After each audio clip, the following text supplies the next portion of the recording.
Oh my gosh, it's crazy. And yet when we tried to reach out to police and say, did you have an increase in complaints? How about citations?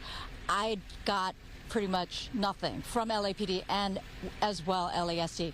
Now, chances are very good that if you were up here at 9 o'clock, okay, it actually closes at 9, but if you were up here about 9, you would probably see more fireworks, not the kind that are sponsored and in big, arenas, but illegal fireworks, because if memory serves, it starts before the 4th and kind of continues for a few days afterwards.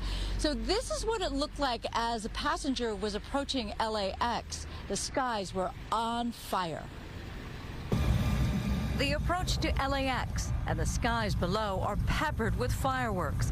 It's a sight to behold, and each colorful explosion, very likely illegal. Only on Fox 11, Raul Ramirez shared his video of a palm tree on fire that singed the roof of an apartment building. Everybody was on their phones trying to either call or record, and absolutely nobody could get through. Everybody's getting a busy signal. Everybody was freaking out because nobody knew what to do. Ramirez's father, Raul Sr., jumped into action. The father and son run a mobile detailing business. To be able to have the hoses and the pressure washer and the tons and tons of water required to stand there for all that amount of time. And only the tip of the palm tree was still smoldering when LA firefighters finally arrived to this Canoga Park neighborhood.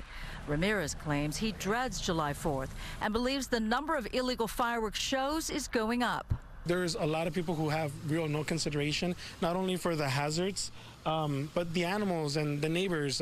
People are constantly asking people to please not do that or go somewhere where it's allowed or where it can be more controlled. LA Fire Department confirmed that the calls for service went up by 200 over a typical day. Both LAPD and LA sheriffs refused to provide specific numbers on complaints due to illegal fireworks. But neighbors on Nextdoor reported illegal fireworks disturbing their pets, their sleep, and their well-being. Hearing those fireworks continuing into the early morning hours, 2 a.m., 3 a.m., even 4:30 a.m. Ramirez has very strong feelings about what should happen to those caught blowing off fireworks. I think arson should be somehow included in this because you're not licensed to be working with these pyrotechnics. I mean, what's the difference between doing that and shooting a gun off in the street? I mean, really, the danger could fall onto an innocent person. And of course, we already saw that it has. So I went to a fire station trying to find out, did you have any problems answering emergency calls? That particular fire captain said, no problems at all. And I said, well, what about the LAPD? Why won't they answer my questions about citations or complaints?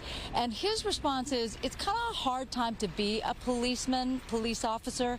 And so to go and confront somebody who is, blowing off these fireworks, it might not be worth it, so they focus their attention on the more serious situations. Meantime, if tonight you find yourself wide awake due to illegal fireworks, you can call this number, 1-877-ASK-LAPD, or on our website, I put a link where you can file a complaint with the city. Now, someone on Nextdoor told me that things got a little better this year for her because she made an effort to file that complaint and say these are the houses that are blowing off those illegal fireworks.